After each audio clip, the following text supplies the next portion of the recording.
Rebecca Thompson was 28 years old when she understood that her life did not fit into the showcase of perfection that her mother cared so much about. Born to an old money family in Portland, she grew up surrounded by elegant scenes where the position of her clothes seemed to matter more than any real emotion.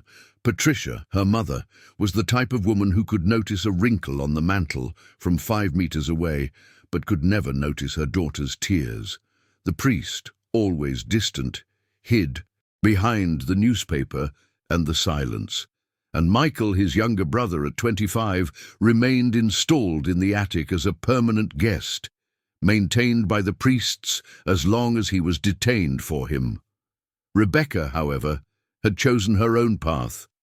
She worked as a nurse at St. Mary's Hospital and supported herself with her own effort, something that for her family was often a challenge to tradition. I came to this stage of my life when I met David Martinez. His hands were stained with ink. He had a calm walk and the patience of someone who really knows how to listen. David was a tattoo artist, a job that in the circles of the local elite was often dishonored, but for Rebecca he represented courage, converting stories into permanent symbols on the skin. Since the first meeting, she felt that she was not seen as a nickname or as a trophy, but as an integral person. David did not seek to please Patricia, nor to benefit from Thompson's legacy. It was enough to be by his side after exhausting shifts, to listen to his queries, to resolve his turpitudes, and to remember, with simple gestures, that he deserved to be loved for who he was. Rebecca clung to that feeling of freedom that gave her David, even though she knew that later the early one would have to face the inquisitive gaze of her mother. The day arrived faster than expected. Patricia organized a family lunch to officially meet the man who, according to her, was taking his daughter down a wrong path. From the first moment, the table became a minefield. Patricia launched questions disguised as courtesy, but each one brought venom. "How do you plan to keep my daughter long-term?" The priest just murmured something about a too hasty novice, and Michael, from his throne of comfort, allowed himself to advise Rebecca about not getting involved in anything serious. Then David didn't lose his calm. With a calm tone he replied without fuss, as he who knows that the truth does not need adornments. Against all this wall of contempt, Rebecca chose love. When David asked for marriage in an intimate gesture, without lights, without applause in cameras, she said it without thinking about it. I went into his small department, with a candle lit on the table and a small ring that seemed to hold the most promises I prayed for. But the news in the Thompson house fell like a catastrophe. Patricia accused her of taking her life over the edge and of compromising the family's prestige with a man who didn't have a respectable nickname. The priest suggested a long commitment, as if time could erase the feeling, and Michael, with the arrogance of someone who had never paid a bill, thought that his sister should try more experiences before getting married. Rebecca, tired of invisible chains, decided not to listen anymore and sold her fate to David. Rebecca clung to that feeling of freedom that gave her David, even though she knew that later the early one would have to face the inquisitive gaze of her mother. The day arrived faster than expected. Patricia organized a family lunch to officially meet the man who, according to her, was taking his daughter down a wrong path. From the first moment, the table became a minefield. Patricia launched questions disguised as courtesy, but each one brought venom. "How do you plan to keep my daughter long-term?" The priest just murmured something about a too hasty novice, and Michael, from his throne of comfort, allowed himself to advise Rebecca about not getting involved in anything serious. Then David didn't lose his calm. With a calm tone he replied without fuss, as he who knows that the truth does not need adornments. Against all this wall of contempt, Rebecca chose love. When David asked for marriage in an intimate gesture, without lights, without applause in cameras, she said it without thinking about it. I went into his small department with a candle lit on the table and a small ring that seemed to hold the most promises I prayed for. But the news in the Thompson house fell like a catastrophe. Patricia accused her of taking her life over the edge and of compromising the family's prestige with a man who didn't have a respectable nickname. The priest suggested a long commitment, as if time could erase the feeling, and Michael, with the arrogance of someone who had never paid a bill, thought that his sister should try more experiences before getting married. Rebecca, tired of invisible chains, decided not to listen anymore and sold her fate to David. Rebecca clung to that feeling of freedom that gave her David, even though she knew that later the early one would have to face the inquisitive gaze of her mother. The day arrived faster than expected. Patricia organized a family lunch to officially meet the man who, according to her, was taking his daughter down a wrong path. From the first moment, the table became a minefield. Patricia launched questions disguised as courtesy, but each one brought venom. "How do you plan to keep my daughter long-term?"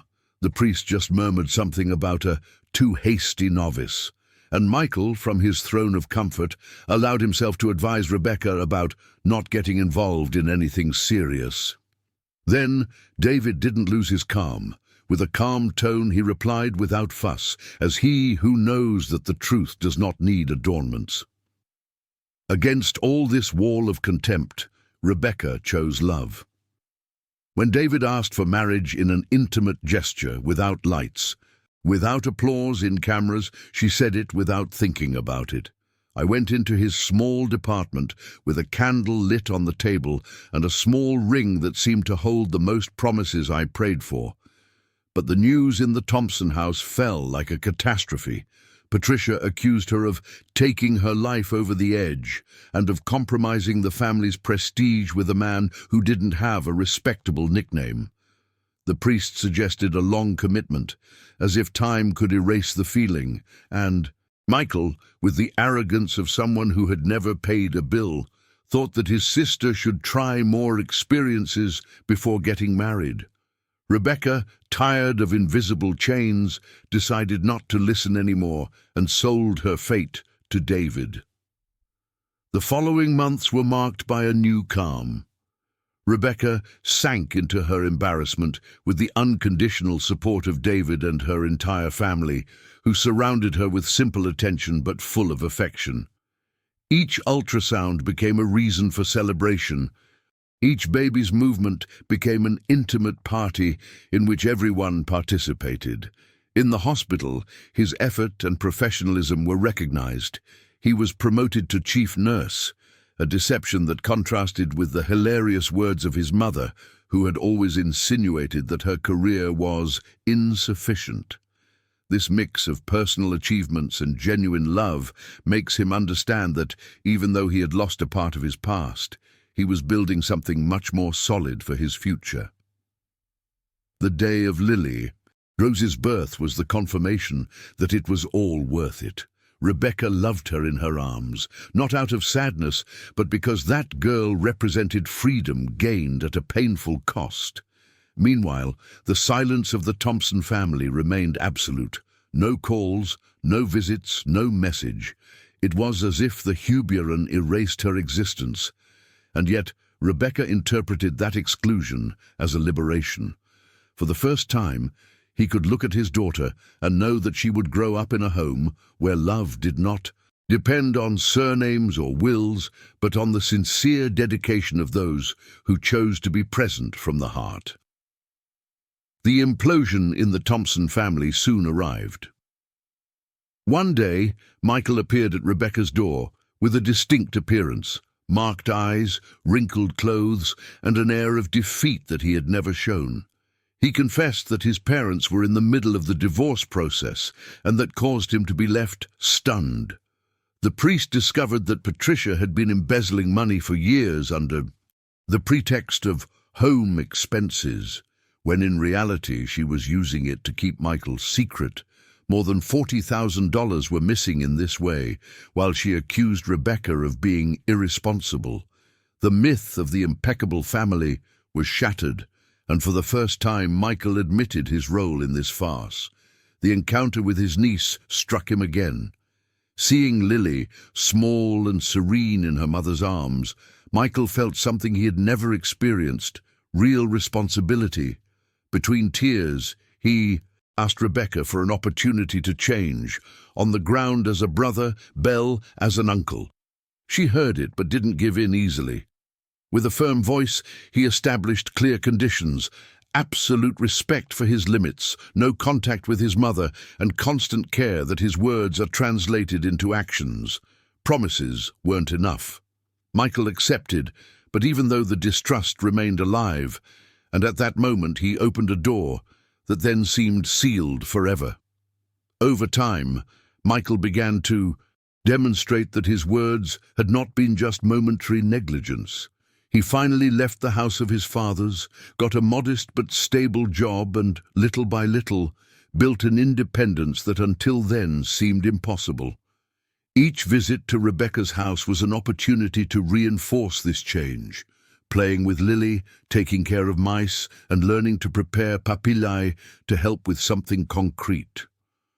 Rebecca observed each detail with caution, without forgetting the past, but recognizing that brother who had always been Patricia's consenting shadow was trying to rewrite his own story. Meanwhile, Patricia became overwhelmed by her obsession.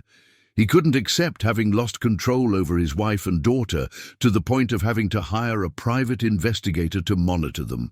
The hallmark of a stranger approaching the hospital set off all the alarms. Rebecca, unable to intimidate herself, reacted firmly. I filed a complaint and obtained a restriction order that made it clear that the limits were not negotiable. The priest, trying to mediate, sent legal emissaries to beg for an opportunity to see Lily, but the answer was final: no. For Rebecca, this cycle was closed, and no promise of reconciliation would erase the damage that had been caused. Over time, Michael began to demonstrate that his words had not been just momentary negligence. He finally left the house of his fathers, got a modest but stable job, and, little by little, built an independence that until then seemed impossible. Each visit to Rebecca's house was an opportunity to reinforce this change. Playing with Lily, taking care of mice, and learning to prepare papillae to help with something concrete. Rebecca observed each detail with caution, without forgetting the past, but recognizing that brother who had always been Patricia's consenting shadow was trying to rewrite his own story. Meanwhile, Patricia became overwhelmed by her obsession. He couldn't accept having lost control over his wife and daughter, to the point of having to hire a private investigator to monitor them. The hallmark of a stranger approaching the hospital set off all the alarms. Rebecca, unable to intimidate herself, reacted firmly. I filed a complaint and obtained a restriction order that made it clear that the limits were not negotiable. The priest, trying to mediate, sent legal emissaries to beg for an opportunity to see Lily, but the answer was final: no. For Rebecca, this cycle was closed, and no promise of reconciliation would erase the damage that had been caused. After this ceremony, Rebecca began to realize that she was not burdened with the burden of seeking approval in the wrong places. Every night, he returned to a house where Lily's laughter filled the pasillos, and where David, with his brothers still stained with paint, waited to play together no matter the time. The life I had built wasn't perfect, but it was solid, forged from valuable decisions and scars that contained more than any surname on a brass plate. The surname Thompson could have been condemned to silence, but she chose to convert him into a lasting memory that did not dictate his destiny. Michael remained present, learning to be clumsy but willing. Sometimes he left with unnecessary gifts, as if he wanted to make up for the years of distance, but Rebecca guided him with patience, remembering that constancy was worth more than objects. Lily, holding on to the fractures of the past, received it with smiles that seemed to give her a second chance. Yet as this happened, Patricia continued to hunker down in her own shadows, unable to understand that every attempt to control Solo was more of what she decided to want to protect. It took time to consolidate Rebecca's certainty he could do it right when cutting those gaps. With each new step Lily took, her first words, her first stumbling steps, he understood that the most valuable inheritance she could give him was not a bank account or a surname of prestige, but the teaching that dignity cannot be negotiated. At the hospital, her colleagues respected her on the ground for her professionalism, as well as for the strength with which she had faced her own family. She was sometimes surprised to look into the mirror and recognize in her eyes a different, safer, freer woman. Patricia's obsession, however, reached a grotesque point. In a desperate attempt, he wrote plagiarized letters of reproaches, accusations, and pleas disguised as repentance. Rebecca didn't respond to anyone. He kept a soul, not out of nostalgia, but as a reminder of the places he was willing to reach to protect his peace. This firm decision was also an example for Michael, who observed how his sister brought boundaries and maintained coherence without giving in to emotional blackmail. It was a mirror in which he himself was trying to recover, understanding that adult life meant, finally, being in charge of one same thing. Over the course of months, the distance with the Thompsons went from being an open legacy to becoming a scar that didn't hurt. Rebecca built new traditions, simple celebrations at home, meetings with real friends, walks in the park with Lily, and family Sundays with Martinez.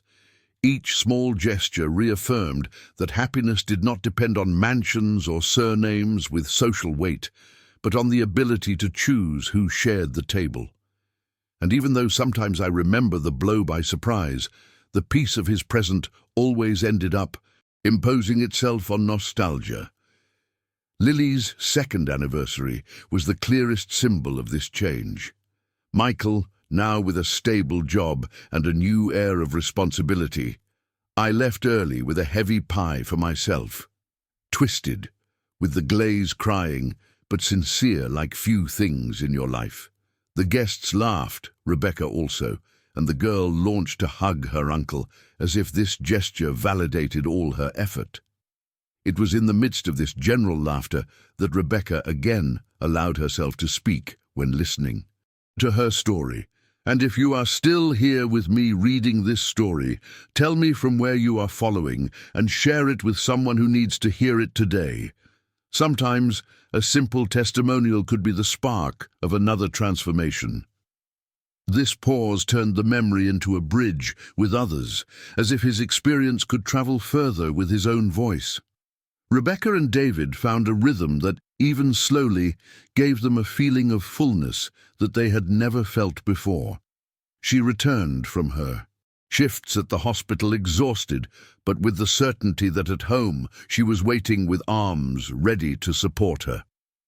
He balanced his work in the tattoo studio with the tasks of the house and the child, demonstrating that true love is not measured in speeches, but rather in the consistency of everyday life. This complicity was creating a home where Lily grew up surrounded by care and joy, without the pressure of unrealistic expectations or appearances. Meanwhile, rumors about Patricia circulated among former family acquaintances. Some commented that she had been seen discussing solitude in restaurants, others that her obsession with controlling the lost was leading to total isolation. Rebecca listened to these stories with a mixture of sadness and liberation. Sadness because no one left wanted to see her mother fall apart, but liberation because she understood that this destruction was the product of the same weapons that she had wielded against others.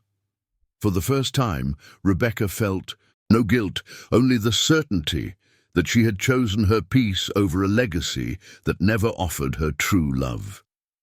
The day Lily started kindergarten, Rebecca was surprised to realize that there was no one else who wanted to call to share the news than David, Michael, and Martinez. There was no impulse to seek Patricia's approval or the distant presence of her priest. That void had been replaced by a genuine network of support, a group of people who chose to be there, not because the surname was heavy, but because the affection was real. This morning, seeing her daughter with a backpack bigger than her back, Rebecca felt like a cycle had closed definitively.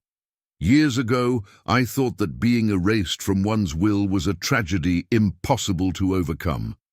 Now he understood that it had been a disguised release.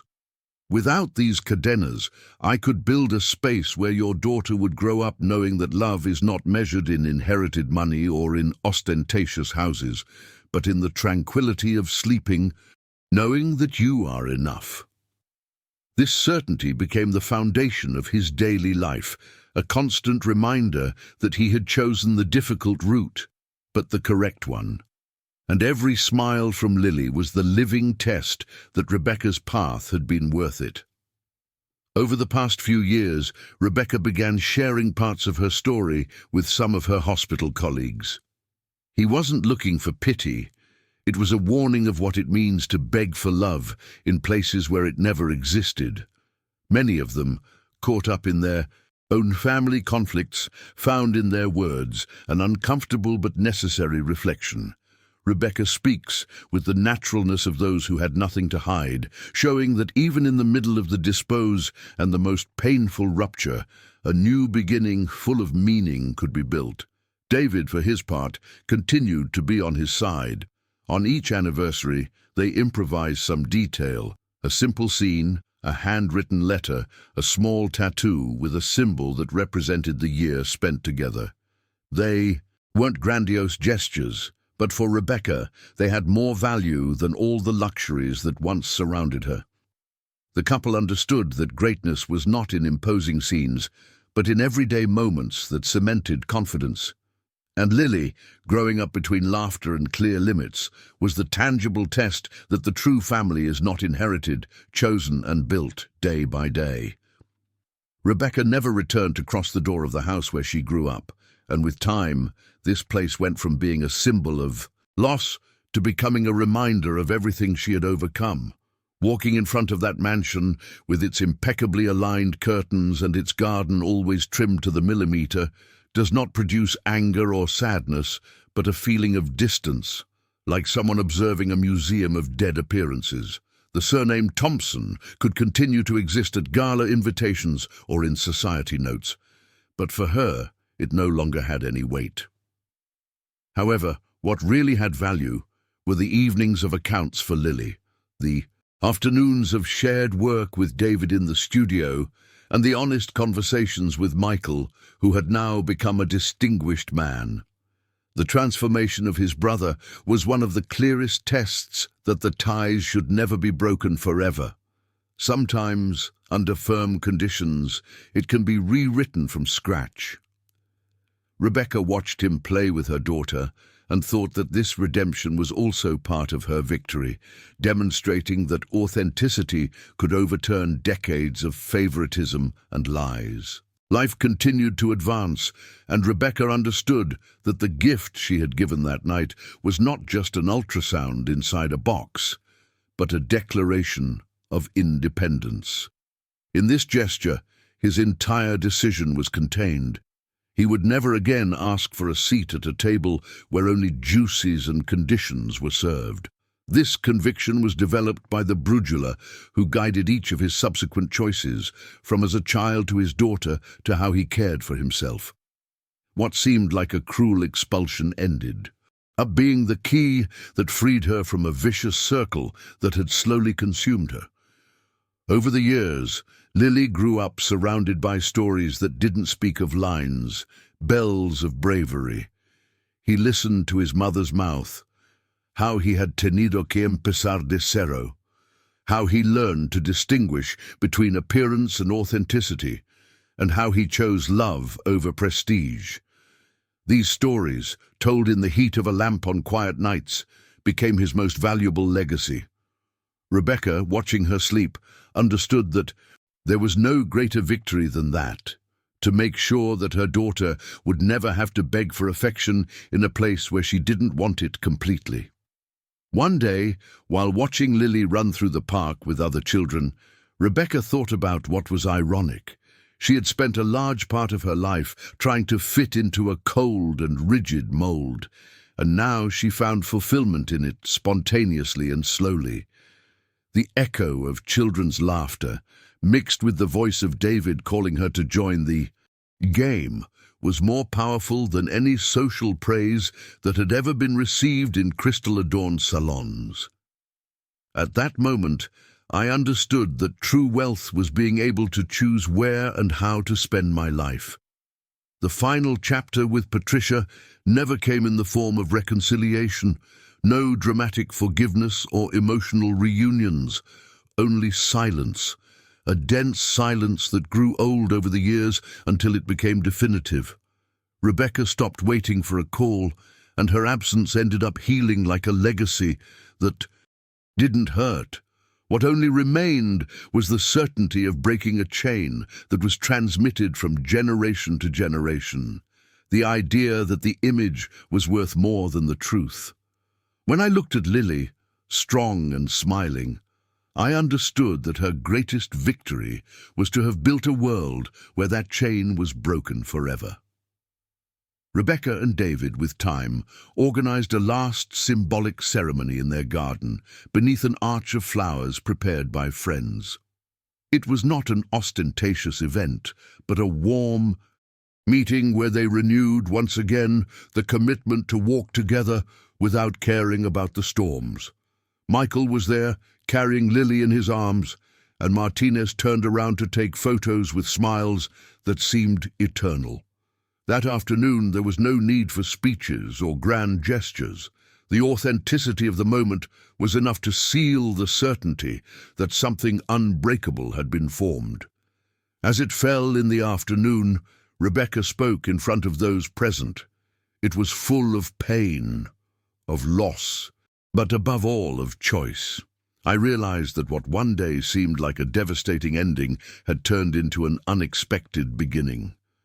And before toasting, he listened to them and left a comment that seemed to float more than ever from his circle. If my story is working with you, share it. You never know who you can be helping to gather the value of breaking your own chains. With these words, the silence of the guests turned into sincere applause, and in that echo, Rebecca assumed that her story had closed in the only way possible, with truth and without fear. Years passed, and Rebecca's life was consolidated in the calm that she had sought so much. Lily grew up strong, surrounded by an environment where her love did not depend on appearances or inheritances, and David continued to be the faithful companion who transformed everyday life into extraordinary. Rebecca, looking back, you didn't see a painful rupture, but the starting point of everything you had built. Every achievement, every laugh shared at the table, every step of her daughter was confirmation that she had made the right decision on that night. Thompson's surname was reduced to a dull echo, with no power over his present or his daughter's future. What really mattered was being in front of her, an authentic family chosen and forged in mutual respect. Deep down, I understood that my greatest victory had not been to escape the control of my mother, but to learn to live without begging for love where I didn't have it. And then, with the certainty that she had written her own story with courage, Rebecca closed the definitive chapter of her life, leaving behind darkness and embracing a peace that nothing could snatch from her.